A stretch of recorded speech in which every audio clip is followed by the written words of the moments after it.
ra những yếu tốt thì cái này môn để mình món đăng ra mà tại sao môn này làm như idea tại càng tỏ được đâu mà cái này như dương idea đứng cho chúng ta cả thời á cho họ hạ idea thì chỉ đó làm mà thương mà để mình con to đọc là các bạn mình ít ra những chi tiết bây giờ để là có sai lưu thì gọi lưu là có sai đẹp thì gọi đẹp cảm cảm anh còn chúng ta muốn cái lời xui có đố rồi người ta liền nhạc hỏi đó rất rất mong tới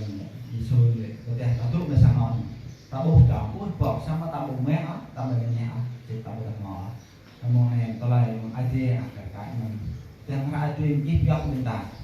thì ta cũng nhẹ đó cũng nói nhẹ về đó tại vì này biết vẽ xong tao lại cái càng học màu lưu nhưng mà tao mỏ nhẹ tao lại tập dưa được biết idea thì càng